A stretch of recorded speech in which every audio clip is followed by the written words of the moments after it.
Nabihi wa bi ulumihi fid dharain amin. Mazilna fi awqatis salah.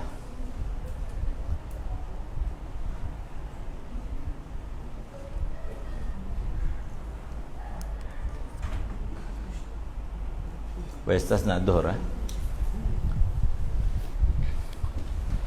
Gal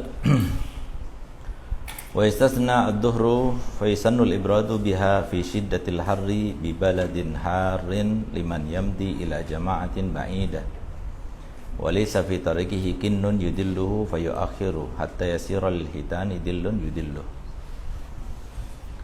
Dan kemarin pada pengajian yang lalu dijelaskan tentang macam-macam waktu-waktu sholat. Setiap sholat mempunyai berapa waktu? Kalau enggak 6 ya 7. Yang beda itu 3, 4-nya sama. Yang sama itu adalah waktu ikhtiyar, waktu fadilah, waktu hurma, waktu darurah, sama waktu uzur. Tinggal kebalikannya aja gitu, waktu uzur. Yang 3 itu yang perlu dihafalkan, yaitu waktu jawas bikaroha, waktu jawas bila karoha, sama waktu ikhtiyar. Itu yang beda-beda setiap sholatnya. Ada yang nggak ada waktu jawas bila karohanya, langsung waktu ikhtiyar dan sebagainya. Alhamdulillah, kita sudah paham tentang waktu-waktu sholat tersebut. Kemudian dijelaskan pula bahwasanya di antara amalan yang paling dicintai oleh Allah Ta'ala itu adalah as-salatu fi awwali waqtiha. Salat di awal waktu itu adalah amalan yang paling dicintai oleh Allah SWT. Dikecualikan daripada ini adalah kalau seumpama salat duhur. Bukan semua salat duhur.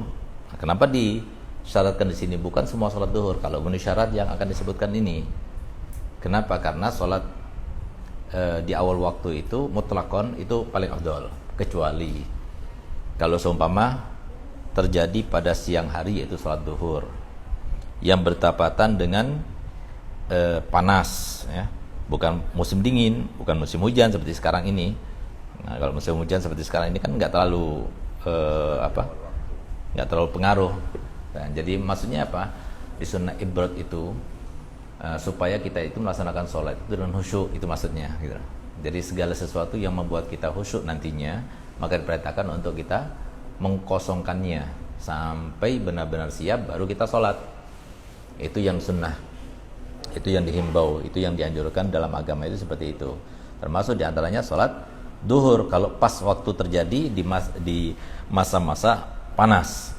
Sekarang bukan masa panas, musim hujan sekarang, berarti nggak disunahkan, tetap awal waktu gitu.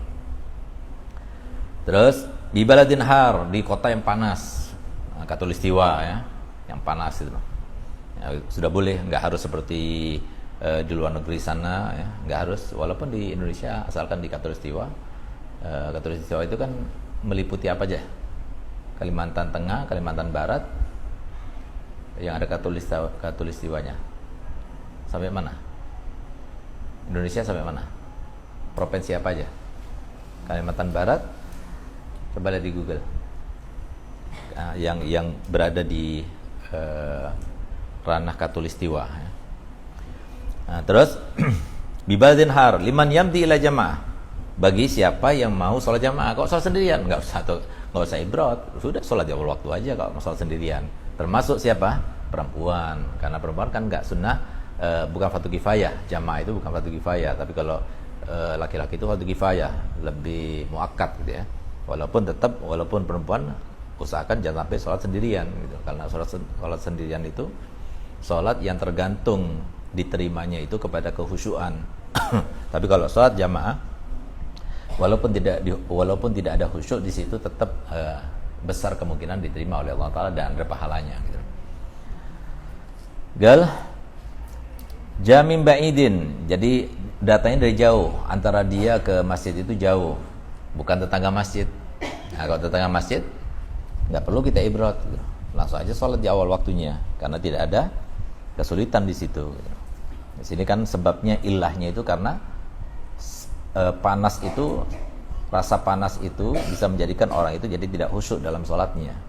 Oleh karenanya diperbolehkan dalam agama untuk tidak melaksanakan sholat di awal waktu. Nah, kemudian sampai sekitar berapa kira-kira jadi apa ibrotnya itu sampai kapan gitu kira-kira gitu. Gal fayu akharu hatta yasirul hitani dillun yadilluhu.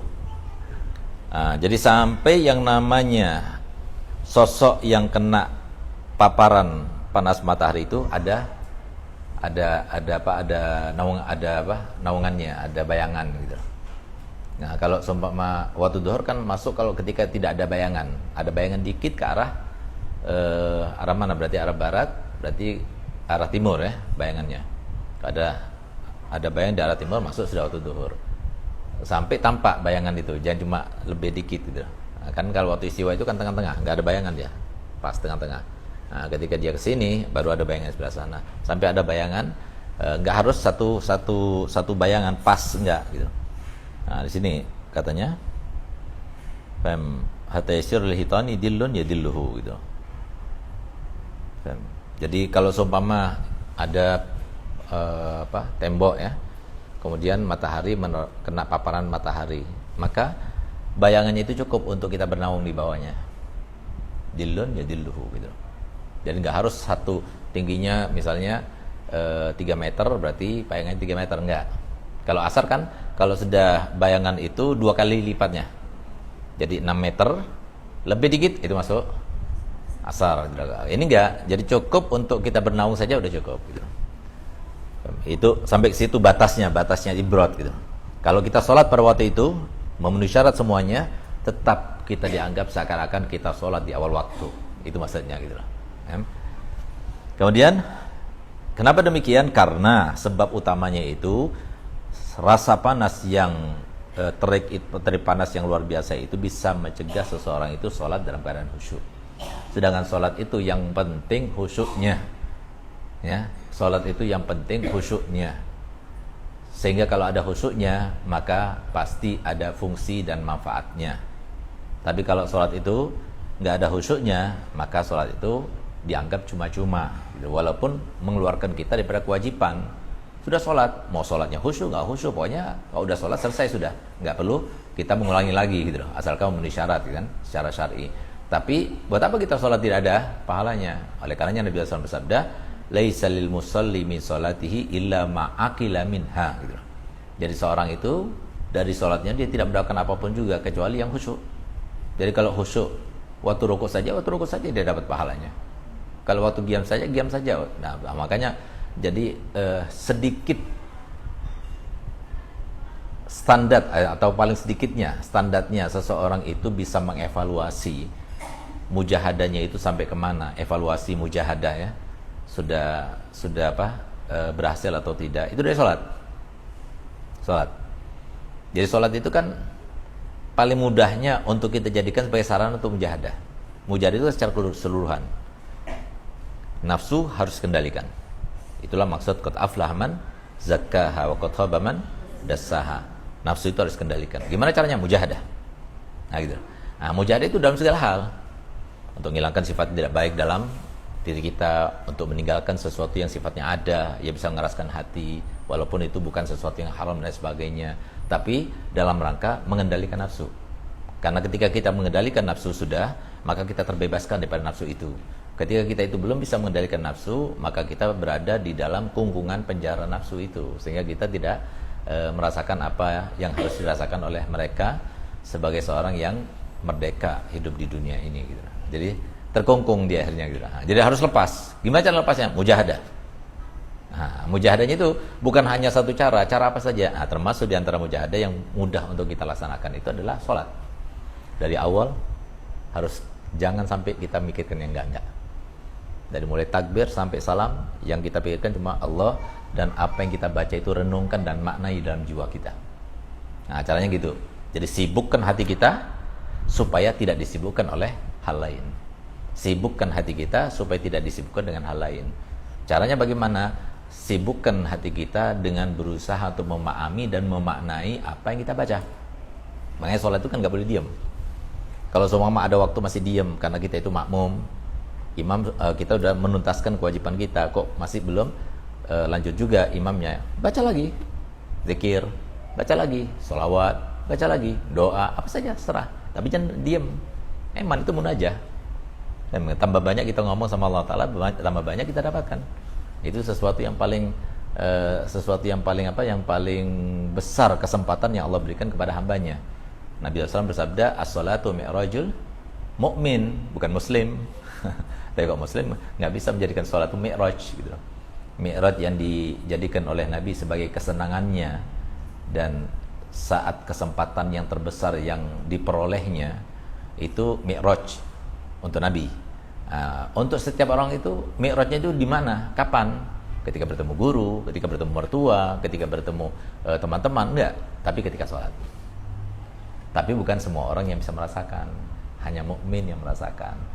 Beda antara muslim sama mukmin. Mukmin itu yang berkeyakinan sudah, pengetahuannya banyak, pengalamannya banyak, itu mukmin. Tapi kalau muslim itu ya cuma sholat, ya cuma mengucapkan 2 kalimat syahadat, dia nggak merasakan seperti yang dirasakan oleh. Jadi yang menganggap mi'raj itu, sholat itu adalah seorang mukmin.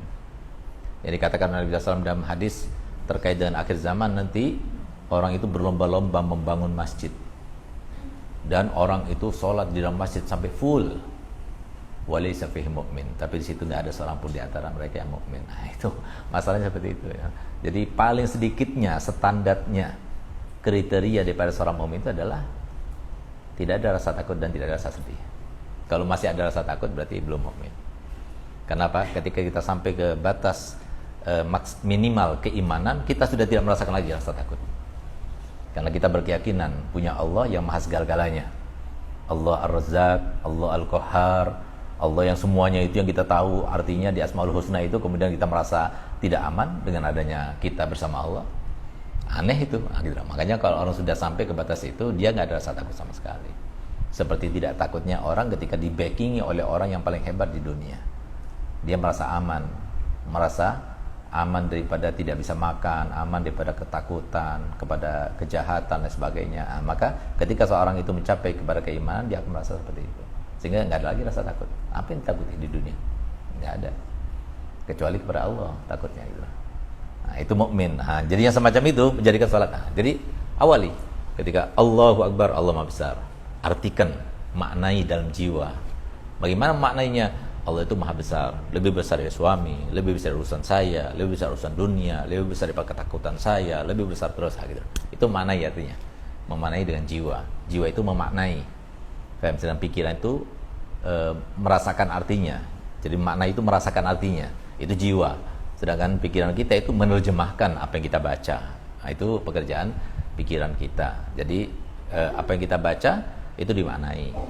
Kabira walhamdulillah katsira. Subhanallah pura tawasila, inni wajjahtu wajhiya lilladzi anni wajjahtu. Aku berhadapan dengan siapa sekarang?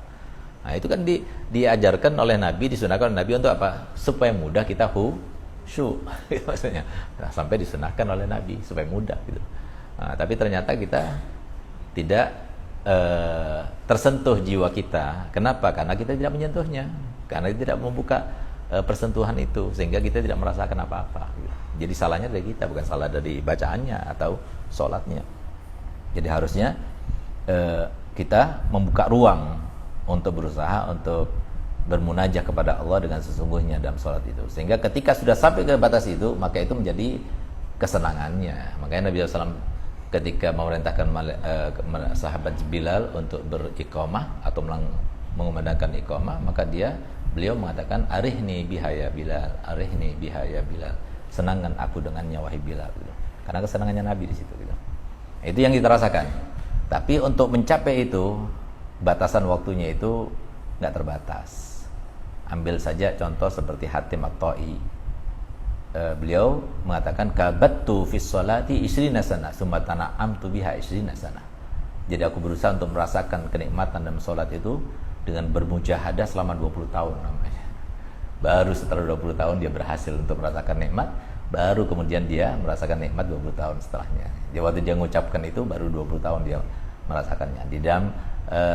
Di dalam kitab yang lainnya, yaitu di Ihya Ulumuddin, beliau mengatakan, Hatim Al-Asam ini mengatakan, di Risalah Qusyairiyah, bahwasanya aku bermujahadah untuk melakukan ini, itu dan sebagainya, kesimpulannya selama 43 tahun baru aku tidak terkungkung dengan nafsu, baru aku lepas daripada kungkungan nafsu. 43 tahun, umurnya 71 meninggal, 71 baru meninggal. 43 tahun mujahadah. Mujahadahnya kan pasti setelah balik dia, bukan sebelum balik. Setelah balik. Nah, berarti sisanya berapa? 28 tahun. Baliknya berapa? 12 tahun misalnya. Berarti menikmatinya berapa? 16 tahun. Coba lihat orang kaya itu. Oh, dari awalnya dari kaki 5, udah terus berjuang, sudah enak, meninggal. Enaknya itu berapa tahun? Itulah dunia.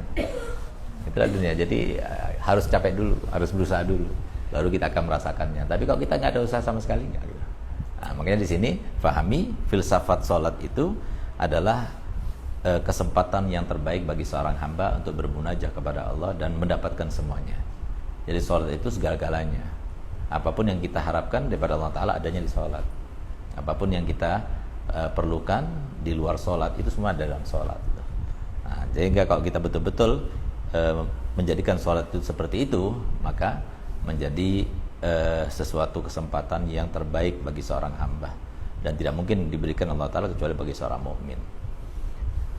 Gal walaysa fi tariqi kinnun, ditambah lagi, kalaupun jauh, maka dari tempat rumahnya menuju masjid tidak ada seperti payung. Nah, beda hal kalau seumpama menuju ke masjid dari rumahnya itu ada gang, ya misalnya lewat gang. Masalahnya gangnya itu ditutupi dengan terpal misalnya sepanjang jalan sampai ke masjid. Nah, itu nggak sunnah dia untuk ibrod. Sunnah sholat di awal waktu kalau seperti itu gitu. Gal walaysa bi tariqin yadru wa yakhiru hatta yasira lil hitani dillu. Fa in fuqida syartun min dzalika nudiba ta'jil. Tapi kalau tidak memenuhi syarat tadi yang disebutkan tadi, maka sunnah untuk tidak ibrod. Tapi sunnahnya itu adalah ta'jil as-shalatu li awwali waqtiha, gitu ya. Berarti berapa syaratnya itu? Sunnah ibrod ketika di masa panas, di musim panas, di kota yang panas, bagi yang akan sholat jamaah, rumahnya jauh dari masjid dan tidak ada pelindung bagi dia ketika berjalan menuju masjid. 5 ini syaratnya. Kalau memenuhi 5 ini maka sunnah ibrod. Tapi kalau nggak memenuhi syarat ini maka tidak sunnah ibrod. Walau waqa'a fil waqti duna rak'atin wal bagi kharijuhu fa kulluha qada. Kalau seumpama kita sholat, asar sebentar lagi nih, kita sholat belum sampai 1 rakaat. Kapan dihitung 1 rakaat? Kalau kita berdiri lagi, ya, bukan kita sujud kedua. Kalau kita berdiri lagi tegak, berarti dihitung 1 rakaat ya. Nah, kalau semua belum sampai baru sujud, azan asar, itu namanya godoan. Sholat itu namanya godoan. Tapi kalau semua kita berdiri, setelah berdiri baru kemudian azan, itu namanya sholat itu adaan. Kenapa? Dianggap adaan kalau kita bisa melaksanakan dalam waktu sholat tersebut 1 rakaat saja sudah dianggap adaan itu. Nah, walaupun 3 rakaatnya itu ada di waktu asar, tetap dianggap adaan. Ya, dan niat adaan sendiri sama godoan itu nggak wajib, gitu lah. Nggak wajib, hanya supaya tahu saja membedakan antara ada sama godo, untuk meluaskan wawasan saja gitu. Itu maksudnya. Gal fakul godo au rakaah. Tapi kalau dapat rakaah, walau waqa'a fil waqti duna raka'atin wal bagi kharijahu fakul godo. Au rakaah fa aktsar wal bagi kharijahu fakulluha ada. Tapi kalau 1 rakaat dia dapatkan dalam waktu, sisanya berada di luar waktu, maka tetap dianggap adaan. Itu dari segi penyebutan istilah sholatnya itu, penyebutan sholatnya itu adaan atau godoan seperti itu. Kalau kita mendapatkan 1 rakaat dalam waktu, adaan. Kalau kita tidak sampai 1 rakaat dalam waktu, godoan itu namanya. Apalagi sama sekali belum sholat sampai keluar waktu, gitu. Itu namanya godoan. Nah, tapi bolehkah kita sholat sampai pada waktu itu? Nggak boleh. Kalau sengaja, hukumnya haram. Karena apa? Itu waktu hurma. Waktu hurma itu adalah kalau sisa dari waktu itu dia cukup untuk kita melaksanakan sholat sepenuhnya pada waktu itu namanya haram. Misalnya sholat 5 menit, sholat duhur 5 menit, sisa daripada sholat waktu duhur cuma 4 menit, 3 menit, nah, itu Kalau sengaja kita sholat pada waktu itu, sengaja diakhirkan sampai ke waktu itu, haram hukumnya. Tapi kalau nggak sengaja, nggak apa-apa. Gitu. Lakin yahrumu ta'amudu ta'khiri an waqti hatta yaqa ba'duha kharijal waqt. Wa in kana tusamma adan, walaupun masih dinamakan ada gitu.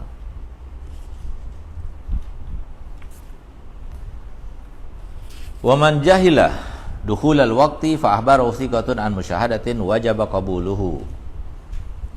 Kalau seumpama dia tidak tahu sudah masuk waktu salat atau belum, tiba-tiba ada seseorang yang kita percaya kepadanya, dan dia memberitahukannya berdasarkan kesaksiannya, wajib qabuluhu, wajib dia terima. Aku melihat kok yang bayangan sudah arah barat, bukan arah timur lagi. Maka hukumnya, kalau dia itu percaya kepada dia dan dia mengatakan sebabnya, karena aku melihat matahari itu bayangannya sudah arah sana misalnya, atau sekarang ini mungkin nggak pakai itu lagi. Sekarang misalnya apa? Udah masuk waktu duhur belum? Sudah. Kenapa? Jam 1 sekarang. Padahal masuk duhur jam setengah 12 gitu. Nah, wajib diterima. Jadi nggak perlu lagi mujahadah, nggak perlu lagi apa? Ijtihad, nggak perlu. Jadi cukup langsung kita sholat. Au an ijtihadin fala. Tapi kalau semua dia itu berdasarkan ijtihad juga, nggak tahu sih, kayaknya itu kan berarti ijtihad gitu. Maka nggak boleh dia itu mengikuti kaulnya dia, tapi dia harus mencari tahu sendiri apakah udah masuk apa belum. Falilama wil basiri al-ajiz anil ijtihadi taqliduhu lal qadir 'alaiha. Maka bagi seorang yang buta, karena dia tidak bisa menentukan, memastikan masuknya waktu karena berdasarkan kepada penglihatan, dia nggak punya penglihatan karena dia buta, atau dia tidak buta tapi dia tidak mampu untuk ijtihad, maka boleh dia itu taklid kepada orang yang sudah ijtihad. Tapi kalau seumpama dia itu bisa ijtihad sendiri, bisa, nggak boleh dia taklid kepada orang yang ijtihad juga, kecuali kalau dia itu bukan ijtihad berdasarkan bukti, saksi, kesaksian dia sendiri, maka hukumnya boleh kita itu ikut dia. Tapi kalau seumpama dia berdasarkan ijtihad, nggak boleh diikuti. Fa in faqada al-a'ma awil basiru mukhbiran ijtahada biwirdin wa nahwi. Kalau seumpama seorang yang buta itu, atau yang tidak buta tapi dia tidak mampu untuk melaksanakan ijtihad, dia tidak mendapatkan seorang yang bisa memberitahukannya walaupun dengan dasar ijtihad, maka boleh dia itu berijtihad dengan kadar kebiasaan yang dilakukan, seperti wirid gitu. Seperti kalau Ustaz sholat subuh itu agak akhir, ikut mazhab Abi Hanifah ya, Sa'adatus salaf kayak begitu. Jadi supaya kita itu dari waktu sholat sampai isyraq nggak terlalu lama, nggak ada jeda, jadi nggak ngantuk jadinya gitu. Nah, sehingga kalau kita sholat dengan baca wirid yang Ustadz itu selesai, pas selesai itu sudah waktu isyraq sudah masuk. Kan waktu isyraq itu kan kalau sudah terbit matahari ditambah 16 menit, nah berarti masuk waktu isyraq. Jadi di kalender tuh lihat kapan terbit matahari, ditambah 16 menit itu waktu isyraq gitu. Nah, tapi kalau terbit matahari saja belum ditambah 16 menit nggak boleh sholat. Nah, sholat itu nggak boleh sampai berlalu 16 menit baru 4 derajat ya. Kemudian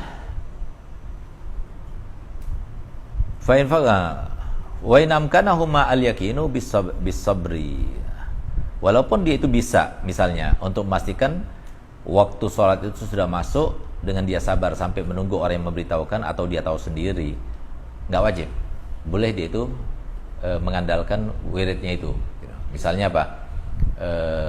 Bunyi kotek daripada ayam, ya, atau menggonggongnya anjing. Biasa kalau menggonggong anjing itu jam sekian malam misalnya. Boleh dijadikan sebagai, asalkan sudah terbiasa seperti itu ya.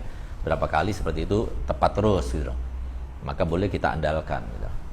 Itu bagi mereka yang tidak mendapatkan seorang yang memberitahukannya, ya, baik itu dengan musyahadah ataupun dengan ijtihad, bagi yang tidak mampu untuk ijtihad atau dia seorang yang buta. Gal fa in shallaya bila ijtihadin ada wa in asaba. Tapi kalau seumpama orang salat nggak tahu sekarang ini waktu duhur apa asar, nggak tahu, pokoknya salat aja, ternyata waktu duhur atau ternyata sebelum duhur, gimana hukumnya? Jadi katanya kalau sholat tidak ijtihad sebelumnya, dengan kita mencari tahu waktu sholat sudah masuk apa tidak, maka hukumnya tidak sah sholatnya, harus diulang. Harus diulang.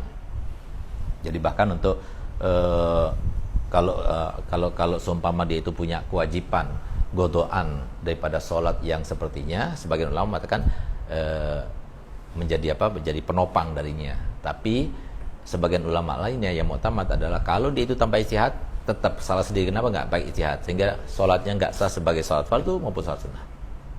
Nah, jadi harus ijtihad dulu. Jadi mau sholat lihat dulu jam berapa. Oh sekarang 2:30, masih ada waktu duhur, sholat duhur. Nggak boleh tanpa, pokoknya anak sholat masuk duhur apa asar nggak boleh. Harus ijtihad dulu, harus cari tahu dulu gitu. Kemudian wa in wada min awal waqt ma yumkinu fihi shalah fajunna au hadat wajib al-qada. Nah, ini masalah turul mani, ini penting. Banyak perempuan yang enggak paham masalah ini ya. Masalah turul mani itu apa? Turul mani, datangnya sesuatu yang mencegah wajibnya sholat. Zawalul mani, hilangnya sesuatu yang dapat mencegah sahnya sholat. Itu zawalul mani. Turul mani itu datangnya, kalau zawalul mani itu hilangnya. Nah, misalnya apa? Masuk azan duhur, belum sholat, nggak taunya haid, belum sholat gila, belum sholat pingsan, belum sholat celakaan sampai dia itu misalnya koma dan sebagainya gitu. Nah, kan sudah berlalu waktu duhur dari mulai azan tadi. Gimana hukumnya? Kalau berlalu sudah waktu yang cukup untuk melaksanakan toharoh dan sholat pada waktu itu, maka hukumnya wajib nanti setelah dia itu suci, ya, atau dia itu siuman bagi yang pingsan, atau dia itu waras bagi yang gila, untuk menggodok sholat itu. Jadi dicatat. Jadi duhur belum sempat sholat, nggak tahunya kok dilihat celananya kok ada darah. Udah tulis, duhur, godok duhur gitu. Nah, jadi tulis taruh di dompetnya.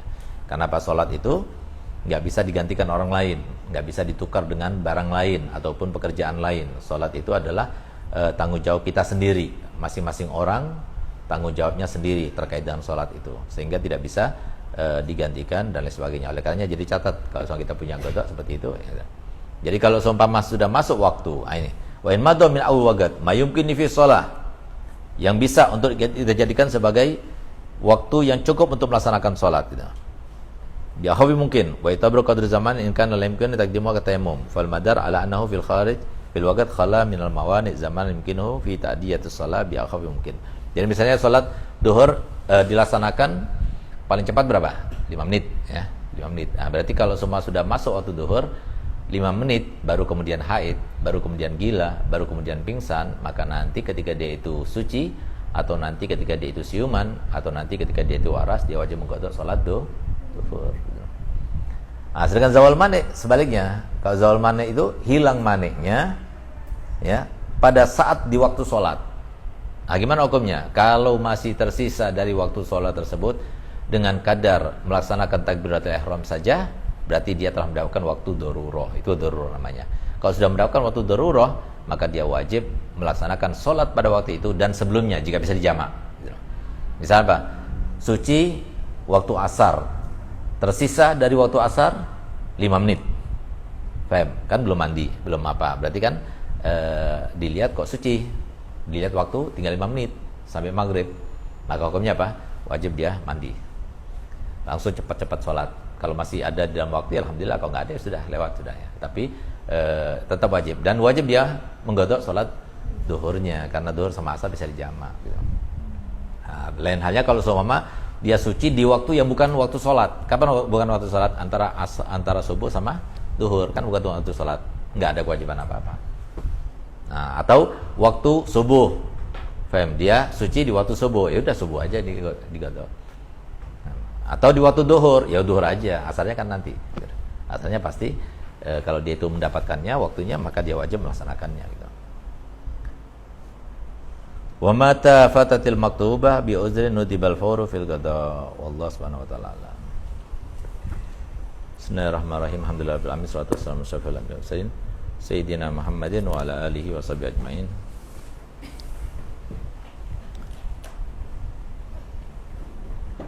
Wa kana Ibrahim bin Adham radhiyallahu ta'ala anhu Yaqul man ta'awwada afqadan nisa yuflih la yuflih.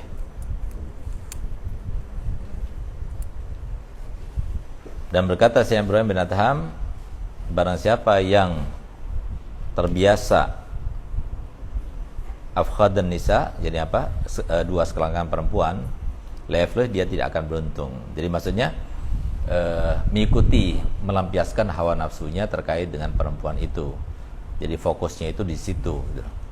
Jadi walaupun itu halal gitu, Sebagian ulama mengatakan bahwasanya semua kebiasaan itu mengeraskan hati kecuali satu, yaitu berhubungan badan dengan istri, itu termasuk yang bukan termasuk yang mengeraskan hati gitu. Nah, tapi kalau seumpama dia itu senang, jadi sampai cerai, kemudian kawin lagi, cerai, kawin lagi, itu life itu maksudnya gitu ya. Jadi bukan mutlakon seperti itu gitu. Wa qila li badihim lima la tatazawwaj faqala al mar'atu la tasluh illa lirrijal wa ana ma balagtu mablaghar rijal gitu. Jadi ketika ada seorang dari sufi ditanya, "Kenapa kamu tidak kawin?" Maka dia mengatakan bahwasanya perempuan itu tidak pantas kecuali bagi orang yang sudah sampai kedudukannya kepada maqam rijal. Dan aku belum sampai kepada makom itu gitu. Jadi artinya apa? Jadi boleh kita menikmati setelah kita itu mengendalikan nafsu gitu. Nah, jadi karena dikhawatirkan ketika kita itu berubah badan itu hanya untuk melampiaskan nafsu, nggak ada maksud-maksud yang lainnya. Sedangkan mereka itu tidak melakukan sesuatu yang walaupun itu halal, sesuatu yang mubah, ya, tapi mereka menggantikan sesuatu yang kebiasaan itu menjadi sebuah ibadah gitu. Summa fi mugabaratin amri ghairihi wa min mura'ati tawfiyati huquqihi wa mu'anati akhlaqihi wa tibai mardatihi ma yushawishu 'alal muridi halahu. Ketika seseorang itu belum menguasai dirinya, masih terkungkung dalam nafsunya, maka dia itu berusaha untuk bermujahadah. Masalahnya mujahadahnya nggak terkait dengan dirinya sendiri, tapi terkait dengan orang lain gitu. Sehingga bagaimana dia itu akan sukses kalau dia itu belum mujahadah sendiri. Makanya jadi kalau bisa kita itu mujahadah dulu sampai kita bisa mengendalikan nafsu dulu, baru kemudian kita kawin gitu. Tapi kalau kita sudah kawin duluan sebelum mujahadah, mujahadahnya itu lebih repot. Kenapa? Karena kita ini sibuk dengan diri kita, sementara kita juga disibukkan dengan hal yang lain gitu. Nah, sementara setiap orang itu tidak mungkin disibukkan dengan dua hal sekaligus. Nah, itu maksudnya di sini. Jadi untung belum kawin, maka fokus kepada mujahadah diri sendiri gitu. Nah, jadi yang demikian itu di dalam ilmu tasawuf itu menjadi rukun yang paling utama untuk kita jadikan sebagai orientasi kehidupan gitu. Sampai kemana kita evaluasi, kita introspeksi diri, sampai kemana kebersihan hati kita, sampai kemana kita itu tidak menyia-nyiakan waktu, tidak menyia-nyiakan ucapan, sampai kemana kita itu melihat orang lain yang mendapatkan kenikmatan melebihi daripada kita tidak merasa iri, sampai kemana, itu semuanya itu evaluasi dan sebagainya. Nah, jadi ketika kita itu sudah merasa ini masih belum hilang, cepat selesaikan sebelum nanti ketika kita kawin, kita akan disibukkan dengan hal yang lainnya gitu. Karena nggak mungkin kan kalau kita itu bermuamalah dengan seorang wanita yang sekarang menjadi istri kita, kemudian kita akan menjawab dengan jawaban-jawaban yang terkait dengan mujahadah kita sendiri. Nggak ngerti dia gitu. Anda lagi mujahadah apa? Dia paham gitu. Nah, sehingga apa? Itu akan mengganggu kesuksesan dia itu melewati mujahadah itu. Nah, padahal mujahadah itu harus ada.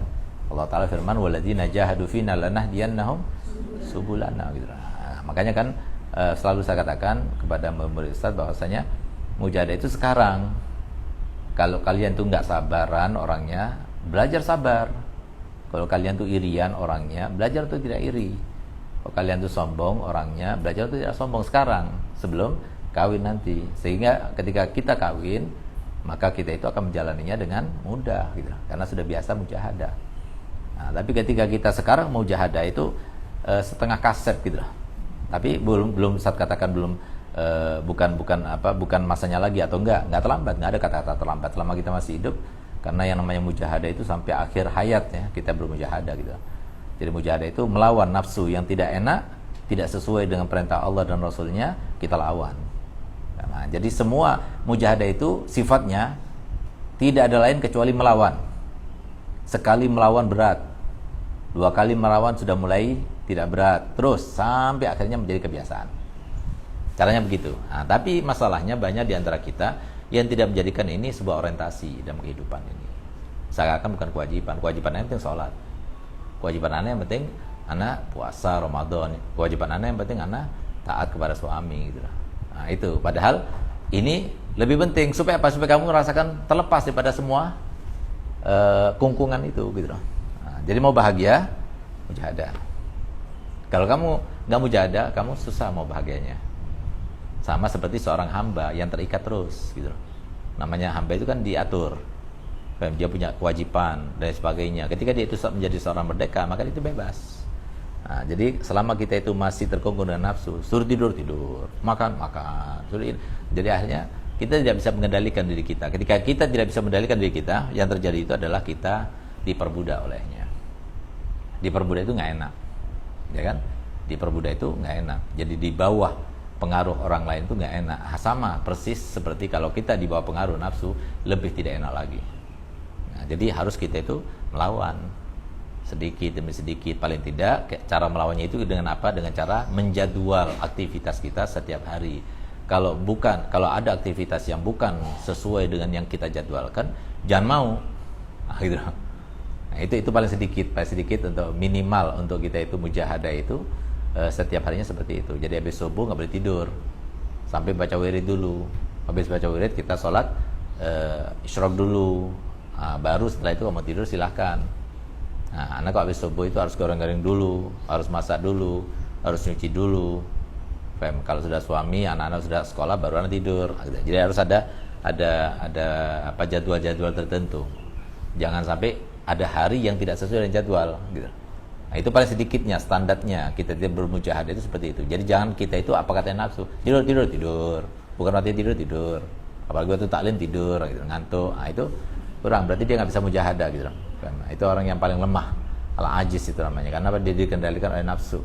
Nah, karena yang semacam itu kan timbulnya itu karena satu, misalnya ya, dia kurang vitamin gitu ya. Nah, jadi dia lemah gitu. Jadi akhirnya dia ngantukan terus gitu. Atau dia ada masalah itu dimakzur. Kalau kayak seperti itu nggak makzur gitu. Ada masalah, dia terbawa dengan masalah, akhirnya dia tidak fokus. Fokusnya akhirnya dia lemah, capek dia menghadapi kehidupan, dia ngantuk. Kasih rahmat sama Allah Ta'ala ngantuk. Jadi biar melupakan sedikit, rehat gitu. Terus yang ketiga, ada tanda-tanda munafik. Dia suka bohong, dia suka mengkhianati janji. Nah, dia tidak pandai bersyukur dan sebagainya. Itu tanda-tanda munafik gitu. Ada pada dirinya, makanya dia ngantuk di waktu belajar. Kalau waktu nonton nggak ngantuk, waktu lihat TikTok nggak ngantuk, tapi waktu belajar ngantuk. Nah, itu tanda-tanda munafik gitu. Itu yang ketiga. Yang keempat, karena dia itu lelah, karena dia kurang tidur. Nah, itu dimaklumi gitu.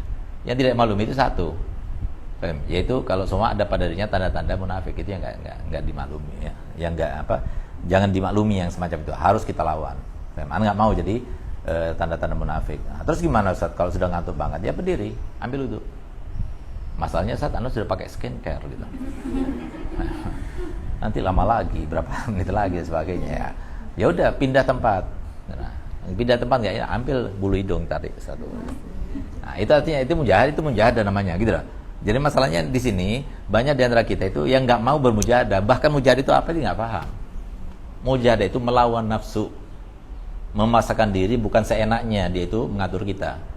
Enggak, ana ini tuan, ana ini raja, ente semua anggota. Apa kata ana? Tidur ada waktunya, makan ada waktunya, jangan seenaknya. Ada makan semua makan, masih lebih nih, bazir nggak dimakan, ambil lagi. Itu jangan. Enggak, ana makan segini. Selebihnya itu bukan urusan ana gitu. Nah, itu biar kasih kepada yang lainnya dan sebagainya. Nah, kalau masak ya dipertimbangkan, jangan sampai melebihi daripada yang dia makan, harusnya seperti itu gitu. Ini salah satu contoh caranya mujahadah itu begitu. Jadi harus, kalau nggak mujahadah ya terus lewat begitu aja, kamu dikuasai oleh nafsu. Ada waktu sedikit luang, tidur. Ada kosong, tidur. Selesai tugas cepat tidur. Nah, itu orang yang nggak agar mujahadanya. Semacam itu orang yang banyak ruginya itu. Bayangkan kalau sama kamu tidur aja 6 jam, kamu berumur 60 tahun, 6 jam ya. 6 jam berarti seperempat umur kamu tidur. Kalau kamu tidur 8 jam setiap hari, berarti sepertiga umur kamu itu tidur. 20 tahun tidurnya. Masih mending daripada ngerumpi saat asan tidur. Ya bagus itu. Kata Nabi SAW, di antara tanda-tanda akhir zaman, nanti ibadahnya mereka itu tidur. Kenapa? Kalau mereka itu bangun, mereka bermaksiat. Daripada bermaksiat, tidur. Nah, kalau jangan seperti itu nggak jadi masalah gitu. Nah, cuma masalahnya kalau sudah, mana ada suami yang suka melihat istrinya tidur terus gitu. Nah, jadi paling nggak suka kepada istri yang malas. Itu malas itu namanya kayak begitu gitu. Dan biasanya kayak begitu itu karena pengaruh badannya dia yang gemuk gitu. Ya biasanya ngantuk-ngantukan itu kan yang gemuk-gemuk gitu, yang lebihan lemak. Nah, itu biasanya seperti itu gitu. Lawan, jadi lawan, jangan mau. Nah, kita mau gemuk, jangan mau. Karena apa? Badan yang gemuk itu adalah badan dari orang yang tidak sehat. Tanya sama dokter yang mana saja, oh bagus Sat, hasil labnya bagus, sih ya bagus. Tapi masalahnya, kalau kamu itu jalan, naik ke bawah, naik turun atas tangga ini, 5 kali gimana ngos-ngosnya? Nah itu. Jadi jantung kamu itu capek mompanya. Itu masalahnya. Sehingga dikatakan oleh dokter itu nggak sehat. Nah, karena jantung itu yang paling utama. Ketika dia itu dipaksakan, maka dia itu akan melemah. Nah, akhirnya nyerang sini karena kurang ininya, darah tinggi atau darah rendah, sebaliknya dan sebagainya. Itu semuanya karena kegemukan itu. Nah, gemuk itu bisa kita proyeksikan. Kamu umur berapa sekarang? Jangan samakan seperti dulu. Metabolisme tubuh inti sudah beda. Tambah tua itu tambah kurang, sehingga apa makannya juga harus kurang. Nah, jadi yang bikin gemuk dikurangi. Apa itu karbo itu dikurangi gitu. Nah, itu caranya untuk kita mujahadah itu seperti itu gitu. Enggak, yang penting suami anak senang saat. Iya, senang kata inti senang gitu lah. Inti tanya sama mana ada laki-laki senang istrinya gendut? Enggak ada yang senang. Nah, itu cuma alasan yang diada-adakan gitu. Nah, padahal senangnya suami itu kalau istrinya gendut itu biasanya ya, istri yang gendut cepat matinya, itu mah senang padahal. Makanya suaminya senang kayak begitu. Jadi bukan apa-apa, jadi artinya apa? Yang mengurusi diri itu inti sendiri, yang merasakan itu sendiri. Jadi inti biasakan dengan mujahadah itu biasakan gitu. Jadi intermittent fasting itu kan sekarang lagi tren, pakai itu. IF itu sehat, bikin sehat, jadi bikin kita itu darah tinggi jadi stabil, gula darah jadi stabil, banyak hal-hal yang berguna itu. Bahkan dikatakan oleh WHO bahwasanya harusnya seorang itu makannya sehari cuma sekali. Jadi ngasih kepada organ tubuh yang ada di badan kita itu kesempatan untuk supaya mereka itu beristirahat. Nah, itu artinya sabda Nabi SAW, a'tikul ladzi haqqin hak likulli syai'in hak fa'atikul ladzi haqqin haqqah. Nah, jadi segala sesuatu itu punya hak, maka berikan segala sesuatu itu haknya. Jadi haknya anggota badan kita itu ada istirahatnya, ada rahatnya gitu, ada rehatnya. Nah, jadi jangan kasih terus jejeli makan terus. Dia kan kerja kapan istirahatnya gitu. Tengah malam harusnya tidur, kerja. Nah, kapan istirahatnya? Nah, jadi waktunya makan, waktunya minum, waktunya tidur gitu ya. Jadi semuanya itu harus sesuai dengan jadwal yang kalian sudah terapkan, tentukan gitu. Jangan keluar dari itu gitu. Paling tidak minimal itu seperti itu, mujahadah itu seperti itu gitu. Majelis, ada waktu majelis? Iya, ada waktu majelis, tapi dibatasi gitu. Ada waktu ngelihat HP? Iya, tapi dibatasi.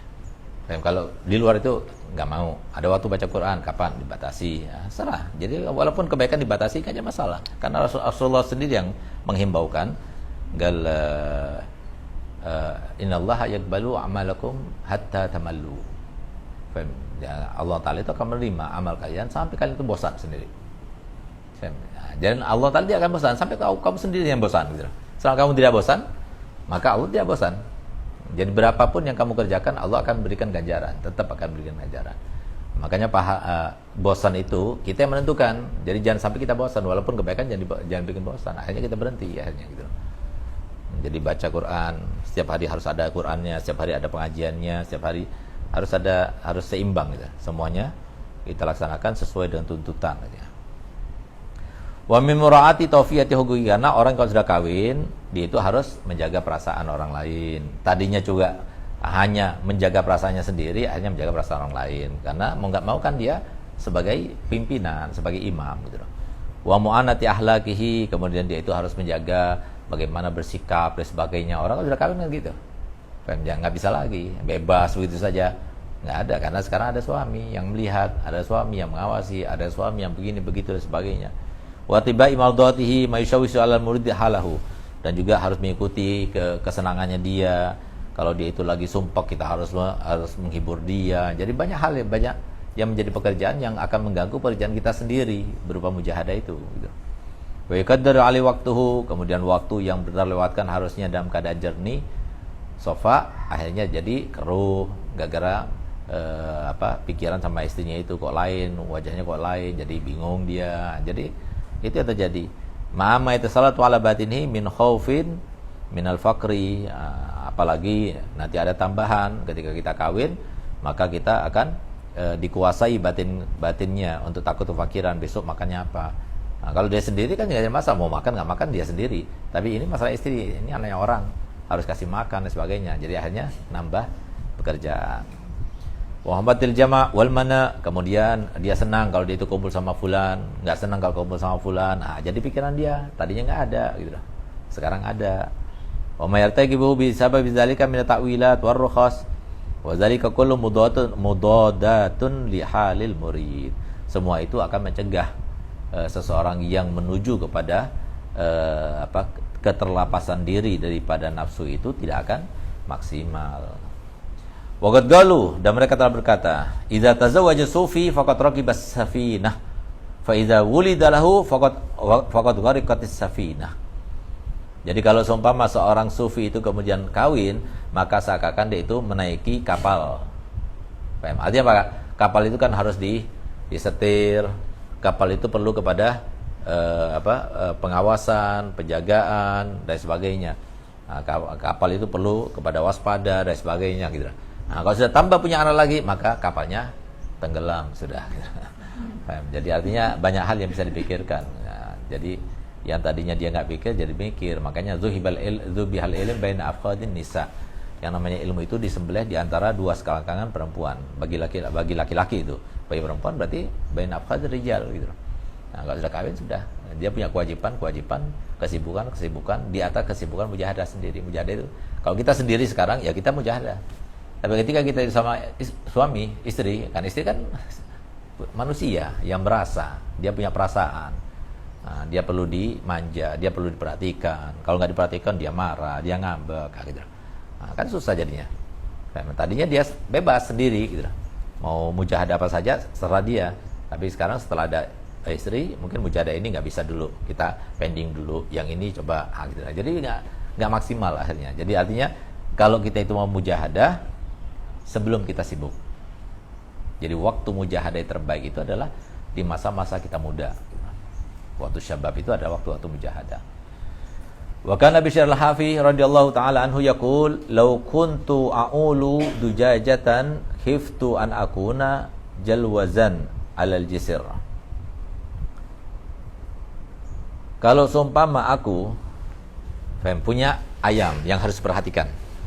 Ayam, ya bukan manusia, ayam yang harus perhatikan. Ayam itu perlu apa?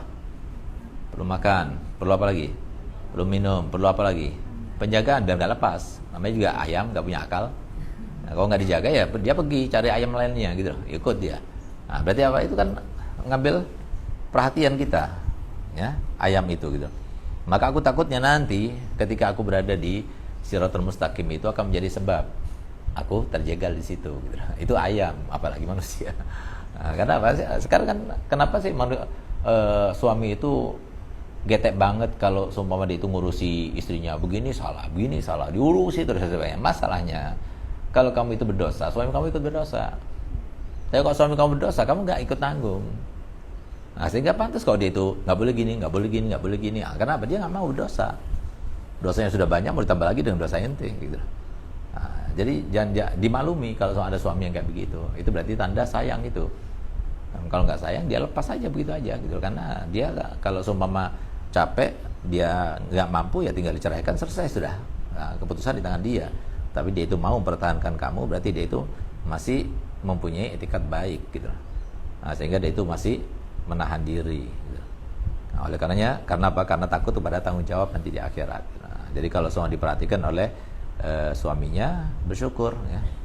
Nggak boleh ini, nggak boleh itu dan sebagainya, bersyukur. Karena orang laki itu lebih tahu tanggung jawabnya itu bukan cuma di depan mertua, bukan cuma di dunia, tapi di akhirat nanti gitu. Apapun yang dilakukan oleh istrinya itu tanggung jawabnya suami kalau dia tahu. Yang nggak tahu itu urusan dia sama Allah.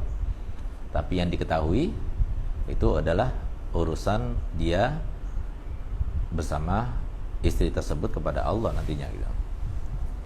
Wa fil khabari fi fitani akhir zaman qala Nabi sallallahu alaihi wasallam wa fi dzalikal waqt halatil uzbah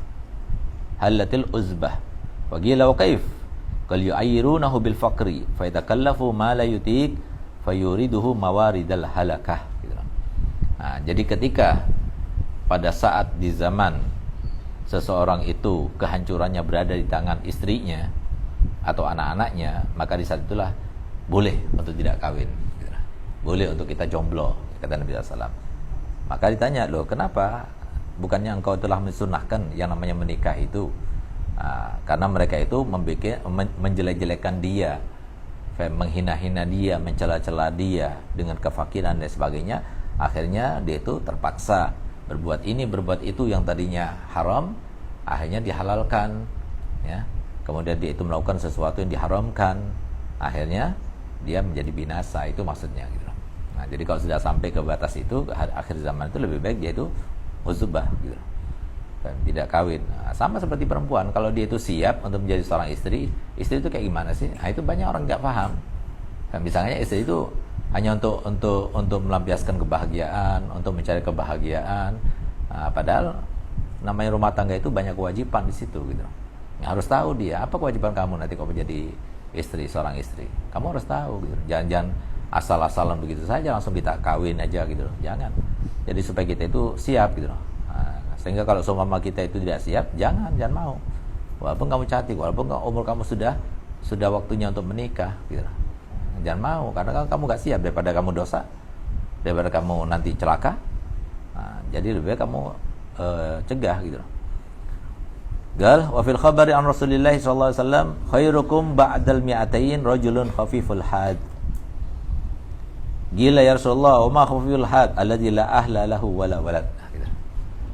Jadi setelah 200 tahun dari kematianku, maksudnya Nabi SAW, itu yang terbaik di antara kalian adalah seseorang yang khafiful had.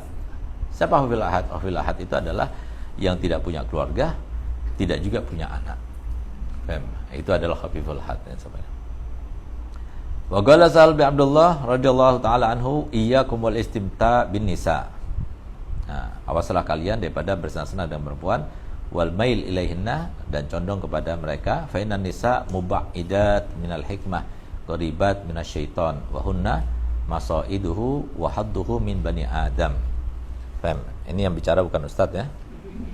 Jadi beliau adalah Sa'al bin Abdullah As-Tusturi. Awas kalian daripada bersenang-senang kepada perempuan atau condong kepada perempuan, karena sesungguhnya perempuan itu menjauhkan kita daripada hikmah. Jadi menjauhkan kita daripada hikmah. Hikmah itu kan wamayu'tal hikmata faqad utiya khairan katsira. Jadi hikmah itu bukan sembarang ilmu, tapi ilmu yang langsung datang daripada Allah, yang diletakkan dalam hatinya berupa cahaya. Itu hikmah gitu. Itu perempuan itu bisa mencegah orang itu dapat hikmah gitu. Terus garibatu minasyaiton, dan perempuan itu sangat dekat pada setan. Kenapa? Wa hunna masaidu, karena mereka kailnya setan itu untuk sasarannya itu adalah perempuan gitu. Jadi kailus setan masaidu wa haddu min bani Adam, dan dia itu mempunyai peluang masuk ke bani Adam itu lewat perempuan gitu. Makanya Habibullah Haddad mengatakan tidak pernah terjadi suatu masalah yang besar maupun yang kecil di dunia, yang luas maupun yang sempit dalam keluarga, kecuali pasti sebabnya perempuan atau perempuan ada andil di situ. Kecuali sebabnya perempuan atau perempuan ada andil di situ. Jadi yang semacam ini kenapa? Karena bukan berarti kita itu merendahkan perempuan, tidak. Karena perempuan itu diciptakan untuk seperti itu. Jadi laki-laki itu menjadi sasaran fitnah. Sedangkan perempuan itu bagian daripada fitnah. Jadi laki-laki itu adalah sasaran fitnah, sedangkan perempuan itu bagian daripada fitnah. Gimana cara kita itu melepaskan dia pada fitnah? Nggak bisa. Perempuan ya, melepaskan dia pada fitnah nggak bisa. Selamanya fitnah. Lahir sebagai fitnah. Fem, sebagai anak fitnah, remaja fitnah apalagi. Jadi istri fitnah kepada suaminya, fitnah kepada anak-anaknya kalau jadi ibu. Jadi nenek fitnah kepada anak dan cucu-cucunya. Sampai kapan? Sampai mati baru bukan fitnah. Ya, itu kalau nggak jadi pocong lagi setelahnya gitu. Jadi itu perempuan gitu. Kalau laki-laki jadi sasaran. Nah, sehingga sebagai fitnah itu kan garis besarnya itu kalau kita itu mau selamat dari fitnah, kita itu harus meredam. Bagaimana perempuan itu bisa meredam dirinya? Tanpa dia itu meletakkan kendali dirinya kepada orang lain, nggak bisa. Nggak bisa, kecuali orang lain yang mengendalikan. Makanya Allah Ta'ala mewajibkan ar-rijalu gawwamun 'alan nisa gitu. Nah, jadi kenapa juga bilang gawwamuna? Karena dia yang bisa. Nah, jadi kalau ente mau jadi solihah, serahkan kendali ente pada laki-laki. Ente mau jadi solihah sendiri, susah. Itu maksudnya. Jadi harus ada seorang pendamping, seorang laki-laki yang bisa memberikan masukan pada anti, yang mengingatkan pada anti ketika salah, yang memberikan sanksi pada anti ketika benar-benar berbuat salah. Nah itu, perlu itu. Nggak ada itu nggak mungkin. Karena dia fitnah, bagian daripada fitnah. Tahu fitnah kan? Fitnah itu dia nggak tahu dirinya sendiri fitnah. Fitnah itu dia nggak sadar kalau dirinya sendiri fitnah. Nah, coba saya tanyakan, nanti fitnah nggak? Gua Ustaz. Pasti. Mana dia mau dibilang fitnah? Nah, padahal jadi disangkanya fitnah itu ada sesuatu yang jelek. Bukan. Sesuatu yang menjauhkan orang lain daripada Allah. Itu fitnah yang menyebabkan orang lain itu berdosa. Nah, sekarang coba evaluasi. Berapa banyak kalian itu menjadikan suami itu berdosa? Berapa kali? Dan itu sebabnya kamu. Suami suka bohong gara-gara istri. Dia kan terpaksa dia bohong. Daripada masalah, hanya dia bohong. Gagarnya istri. Wala yazallu rajulu yakdzibu hatta yuta indallahi kazzaban. Gara-gara istri. Kenapa? Yang bersalah suaminya juga, istrinya juga gitu. Dua-duanya. Karena kalau dia itu pinter, ya itu ya karena dia itu nggak memahami kalau dirinya fitnah gitu. Harusnya dia memahami dari fitnah dari awal sudah diredam. Jadi fitnah itu jangan dibuka, jangan kasih ruang. Nah, kasih ruang. Coba lihat kalau seorang perempuan nggak dikasih ruang gimana terjadinya? Dia akan memberontak. Nah, tapi dengan cara yang baik, itu yang diajarkan oleh Nabi SAW, sehingga dia bisa terkendali. Gitu. Nah, tapi kalau seumpama dia itu nggak bisa seperti itu diterapkan langsung kita kekang dan sebagainya, pasti hancur. Karena perempuan nggak bisa digituin. Nah, masalahnya perempuan itu satu-satunya kalau dia tidak menjadi fitnah, kalau dia redam, siapa yang meredam dia? Setiap istri yang solihah, dia tidak menjadi fitnah. Dan yang menjadikan istri solihah hanya suami. Karena nggak mungkin zaujah solihah nggak ada zaujah, dari mana dia solihah? Nah, harus peredamnya itu harus ada. Gitu. Nah, jadi sementara ini kan kalian nggak mau. Kalian malah mau memproteksi suami. Suami apa kata saya? Karena saya yang solihah gitu. Saya mengatur kamu gitu. Ya gimana mau jadi solihah dia kayak begitu. Gak bisa, harus serahkan nih. Anak serahkan sama itu. Itu kurang ilmu, nanti anak jari. Gini caranya sama istri, gini. Si tahu. Nanti dia diingatkan sama suaminya. Karena apa? Namanya fitnah. Jadi ibaratnya kayak gimana ya? Ibaratnya gimana? Jadi dia sendiri nggak bisa mengendalikan karena dia sendiri fitnah gitu loh. Bagian daripada fitnah. Jadi kalau seorang perempuan itu suka berdandan, malum, kan dia fitnah. Berdandannya dia itu memfitnah kan? Memfitnah siapa? Memfitnah laki-laki. Baik itu suaminya ataupun yang lainnya gitu. Jadi perempuan itu suka menampakkan diri, ya, suka pengen dia dikagumi, disaluti. Itu sifatnya perempuan gitu. Jadi perempuan itu suka berdandan, itu biasa, jangan dimaklumin. Emang sifatnya perempuan kayak gitu, nggak ada laki-laki kayak gitu. Kalau lagi berdandan itu dipertanyakan, jangan-jangan dia sudah ketularan gitu loh. Gitu ya. Jadi itu maksudnya bagian dari fitnah. Gitu. Itu bagian dari fitnah. Makanya Rasulullah mengatakan tetap adunya mata. Adunya itu adalah sebuah kesenangan. Tapi tetap kesenangannya yang gurur, seperti yang dalam Quran tuh. Wa khairu mataiha, walaupun gurur. Al-maratu sholihah. Kenapa al-maratu sholihah itu khairu mataiha? Padahal dia itu mata yang gurur juga gitu. Walaupun sholihah enggak mandi, bau enggak?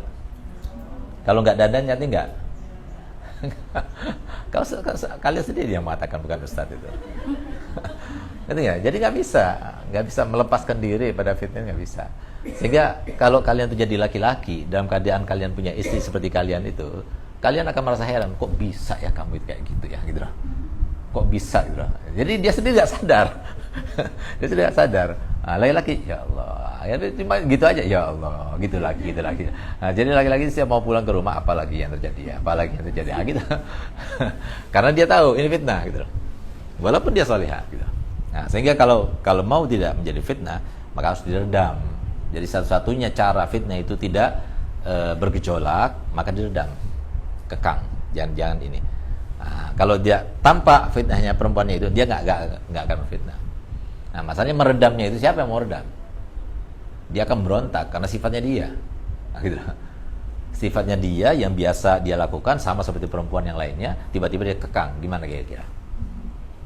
Nah, jadi mengkekangnya itu dengan cara yang halus. Bukan dengan cara dikekang, tapi dia itu merasa senang dengan dikekang itu, dia merasa senang karena apa? Itu tanda cintanya suami kepada istrinya. Nah, itu loh, itu yang hebat.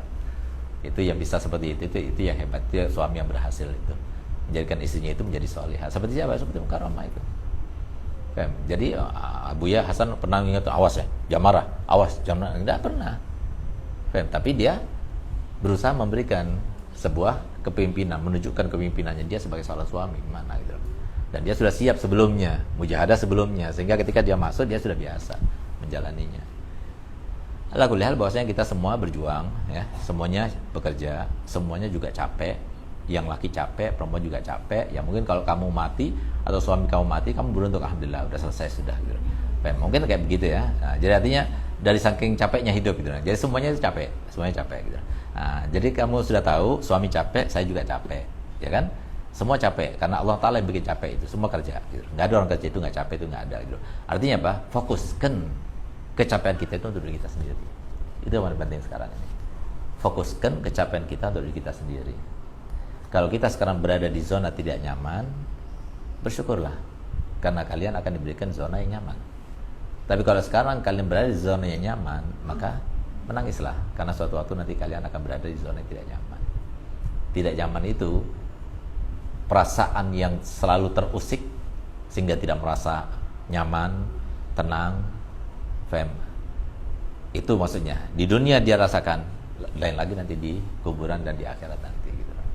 Nah, jadi fokuskan pada kita sendiri. Jadi bukan cuma kamu yang seperti itu. Ya, pastikan ya, bukan cuma kamu yang bermasalah, tapi semua yang dari sini semua bermasalah. Pastikan itu, nggak ada yang nggak bermasalah. Saat bersumpah pun berani, wallahiladzim semua kalian bermasalah. Semua kalian punya kesusahan, semua kalian punya problem, semua kalian punya sedihan, semuanya pernah menangis. Kenapa aku begini? Kenapa? Ya, semuanya begitu, semuanya begitu. Nggak mungkin ya, nggak ada begitu, nggak mungkin. Mukarramah, lihat bagaimana, kurang apa dia, tapi tetap dia itu kena sakit, Parkinson, kena ini dan sebagainya. Nah, jadi tetap satu sisi itu sebagai cobaan hidup di dunia itu pasti ada. Setiap orang itu pasti ada. Jadi kalau seumpama sama-sama, ngapain kita mau iri? Ngapain kita tidak menerima? Sama-sama kok, semuanya juga dicoba. Udah jalani aja, enjoy. Nah, jadi kalau kita pikirkan, kayaknya anak aja yang kayak begini. Lihat teman-teman anak ketawa semuanya, asik semuanya. Ini ketawa ditampain aja ketawanya. Bagi perempuan, dia bisa menyimpan 7 problemanya di dalam pikirannya, 2 yang ditampain ketawa dia. Tapi di dalamnya susah, sedih. Cuma perempuan itu hebat, jadi bisa membagi-bagi gitu. Jadi dia nggak fokus gitu. Perempuan suaminya baru meninggal kemarin, sekarang ketawa juga bisa gitu. Nah, tapi kalau suami masih ditinggal istri, masih dia terbawa gitu. Nah, sekian lama, paling nggak 40 hari lah gitu. 40 hari. Nah, kelihatan. Jadi ada soalnya apa? Ustaz pernah lihat ya, ada satu orang laki, dia seorang ustaz ya, sudah meninggal, dua-duanya sudah meninggal, rahimahumullah rahmatullah. Di mana dia cobaannya dengan istri. Iya, Beb, doain aja, Beb. Fatihah, anak bilang gitu. Subhanallah, 7 hari setelah itu meninggal. Makanya hati-hati, Ustaz sudah 7 korbannya itu. Subhanallah, setelah meninggal, Ustaz datang dengan takziah. Waktu takziah saya bilang, mabruk kan. Subhanallah, waktu Ustaz bilang mabruk, dia ketawa, tapi tetap masih neteskan air mata. Tetap gitu deh. Walau dia ketawa karena Ustaz yang bikin gurau dia ya, biar untuk melakukan kesedihan, tapi tetap dia sedih gitu. Itu orang laki nggak bisa dibohongi. Kalau sudah ini baru dia merasa kan. Tapi subhanallah, 40 hari setelah itu dia kawin lagi. 1 bulan setelah kawin datang lagi, persis seperti mukanya yang dulu. Akhirnya loh, kenapa lagi Sat? Kenapa lagi kok kayak dulu lagi? Ya Allah, Beb, yang dulu keras banget, yang sekarang lelet banget. Jadi nggak bisa. Selama itu di dunia itu pasti coba. Nah, jadi jangan berharap kayaknya anak kok cerai sama suami anak ini, nanti ada suami yang ini nggak bakalan. Apalagi sudah punya anak, nggak bakalan. Jangan, udah kasep sudah. Ini nanti hoyal-hoyal di surga nanti. Gitu. Kok di dunia jangan. Gitu. Karena nggak bakalan nanti bisa merasakan kebahagiaan di tengah-tengah penderitaan ketika kamu itu mengingat anaknya itu berpisah daripada ayahnya. Nggak bakalan. Udah sabar aja. Berharap saja pada Allah Ta'ala pahalanya besar sehingga kamu dapat kenikmatan di situ. Itu aja. Nah, tapi karena apa? Karena bukan cuma kamu, semuanya seperti itu. Cuma beda-beda. Ada dalam keuangan, ada dalam kesehatannya, ada yang suaminya itu kaku orangnya, nggak bisa bersikap baik sehingga suudzon terus si istri kepada suaminya. Padahal suaminya memang begitu sifatnya gitu. Nah, jadi macam-macam. Tapi yang pasti yang membuat itu semuanya adalah tujuannya supaya kita ingat. Bahas itu aja. Kapan kita ingat Allah? Kebanyakan kapan? Ayo. Kapan? Waktu baca wirid, Ustaz? Enggak. Waktu baca wirid lihat TikTok. Ingat TikToknya. Ayo, kapan? Sakit. Mintakan air semua sesegap sakit. Mintakan kepada Allah Ta'ala. Ada kematian baru ingat Allah. Ada cobaan baru ingat Allah. Ini. Nah, makanya kalau mau terus diingatkan sama Allah, perbanyak maksiat, diingatin terus sama Allah. Nah, tapi kalau nggak mau diingatin, ya dekat sama Allah. Ingat sebelum datang sesuatu yang kita tidak sukai, ingat Allah terus supaya kita tidak perlu diingatkan oleh Allah SWT. Mau diingatkan apa? Nggak perlu diingatkan. Yang diingatkan itu disayang apa tidak? Misalnya Ustadz ingatkan terus, ya kalian harus ingat ya, anak kalian itu disayang ya, anak kalian itu dididik ya, anak kalian tuh suruh baca Quran ya. Itu berarti perhatian Ustadz apa enggak? Perhatian apa enggak? Kalau ada yang Ustadz perhatian satu, tapi yang lainnya enggak dengan cara seperti itu, Ustadz ingatkan terus, Ustadz ingatkan terus, itu tanda sayang apa tidak? Yang lainnya iri enggak? Nah, sama. Kalian enggak perlu iri-irian karena kalian sama. Semuanya dicoba sama Allah, semuanya diingatkan oleh Allah Ta'ala. Nah, jadi ingat Allah terus, terutama ketika sholat, ingat Allah supaya nggak diingatkan lagi. Jadi Allahu Akbar, ingat Allah yang maha besar. Ini wajah tu wajhiyah, terus diartikan maknanya itu. Supaya apa? Nggak perlu lagi Allah mengingatkan kita. Itu standar. Subuh ingat Allah, duhur ingat Allah, asar ingat Allah, maghrib ingat Allah, isya ingat Allah. Insya Allah kita tidak perlu diingatkan dengan musibah-musibah cobaan-cobaan. Nah, semoga itu yang terjadi buat kalian, dan ketika sudah terlaksana dan terjadi dan diterapkan Allah Ta'ala, cobaan itu kita bisa melewatinya dengan sukses dalam keadaan kita meraih ridhonya Allah. Ala hadhihi niyyah bunyatin shalihah wa alam salih. Al-Fatihah.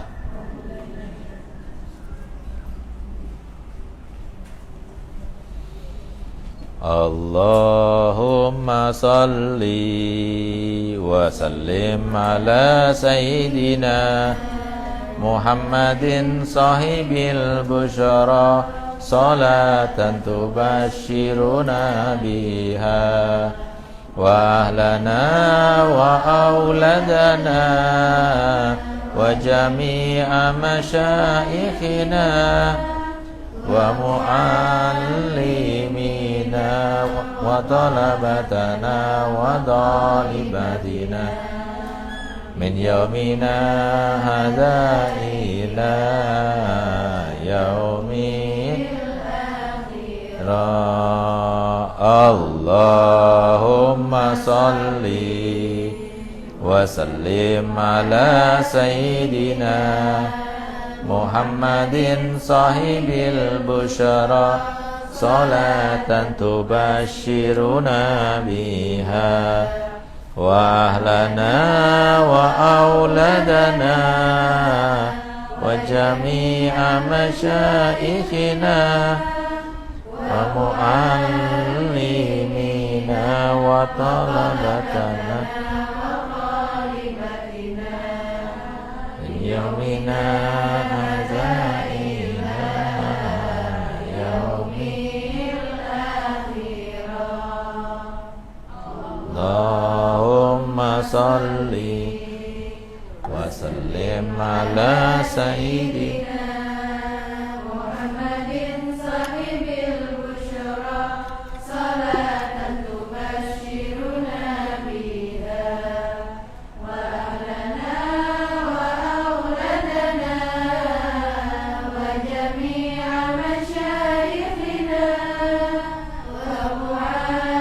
ومعلمينا وطلبتنا وطالبتنا من يومنا هذا إلى يوم الآخرة يا ربنا اعترفنا بأن